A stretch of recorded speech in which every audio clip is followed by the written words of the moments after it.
So far, everybody, progressive lawmakers in Congress have announced that they will not agree to an infrastructure bill. This is bad news for millions of Americans. So the House Republican leaders are now launching an all-out campaign to sink the bipartisan infrastructure bill. And that's as Democratic leaders struggle to unite their caucus around the legislation. In this regard, to help communities, help them. For these and other reasons, we are very, very proud of this legislation, and I now have the honor of signing it. And when I do, it will then go to the President of the United States for his signature. Thank you. I am so excited to be here to say that because of the great work of our distinguished chair of the Appropriations Committee and her cardinals, that's what they're called, cardinals, when you are chair of the Subcommittee of Appropriation, Congresswoman Rosa DeLauro. Thank you, Congressman DeLauro. Where did Whip go? Mr. Whip, thank you for honoring us with your presence. Mr. Clyburn and I and Mr. Hoyer are all appropriators. So this is where we feel at home. It's our culture. It's where we work almost always in a bipartisan way for the good of the American people. We did get some bipartisanship today, certainly in the Senate, some here. So thank you, Congresswoman DeLauro, Congresswoman Marcy Kaptur, Congressman Sanford Bishop, Congressman. It talks about establishing justice, ensuring domestic tranquility, providing for the common defense, the general welfare, and the blessings of liberty. And each of these subcommittees do just exactly that. And with this continuing resolution, we not only keep government open, keep checks flowing to our veterans and Social Security recipients and the rest, but it's about, again, whether it's science at the National Institutes of Health, the education of our children, the protection of our environment. It's just a remarkable thing to think of all the things that we can do working together for the people.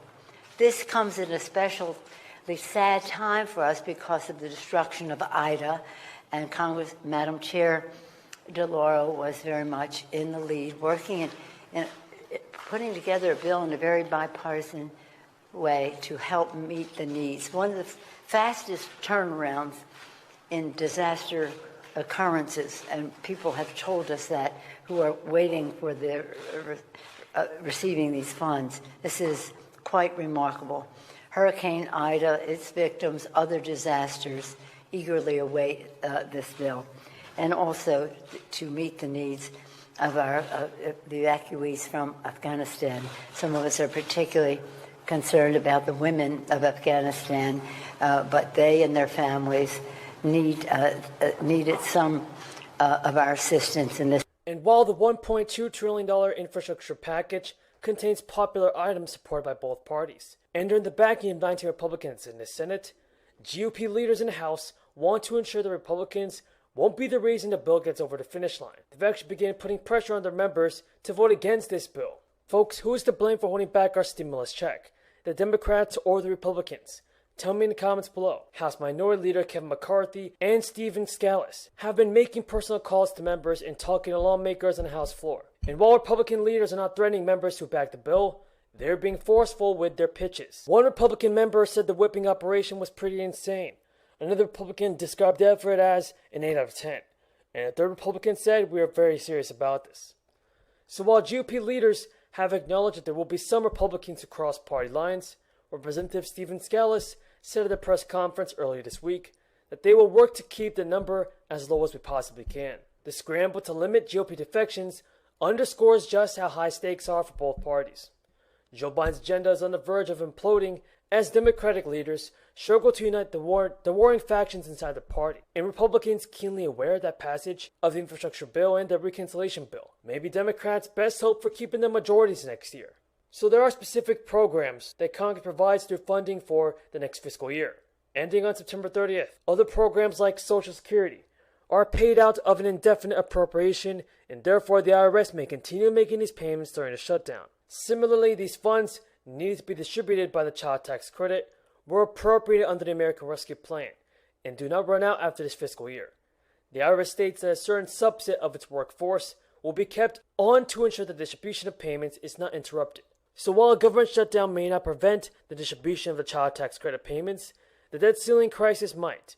In August, when the suspension to the debt ceiling expired, the Treasury had to begin using its extraordinary funds to cover costs, until Congress decided if it would suspend, increase, or do away with the debt limit. In a testimony this week, Treasury Secretary Janet Yellen warned lawmakers that the Treasury is likely to exhaust its extraordinary measures if Congress has not acted to raise or suspend the debt limit by October 18th. Without these funds in hand, Treasury would be left with very limited resources that would be depleted quickly.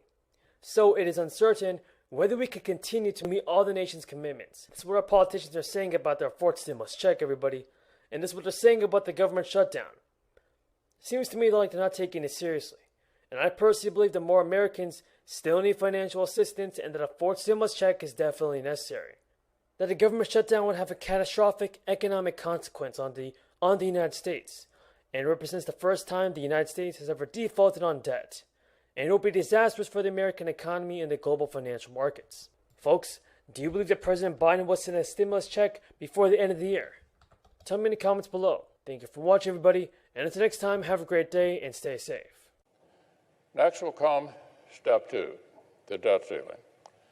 And we've clearly laid out the way forward there as well. As I've explained since last July,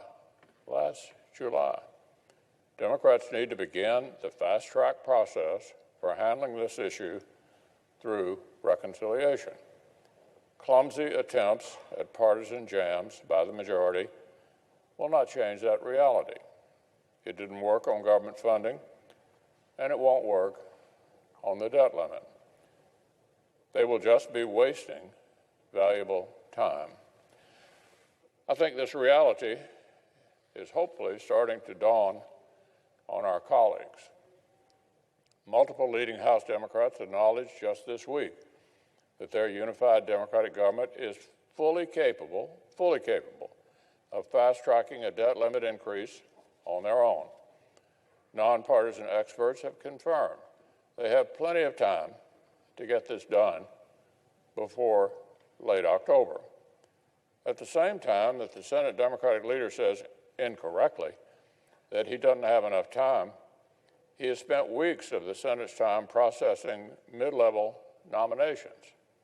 Today, the majority is spending multiple hours to confirm a Bureau of Land Management nominee who literally collaborated with ECHO, fiddling away day after day after day while they pretend they lack the time to do their most basic job.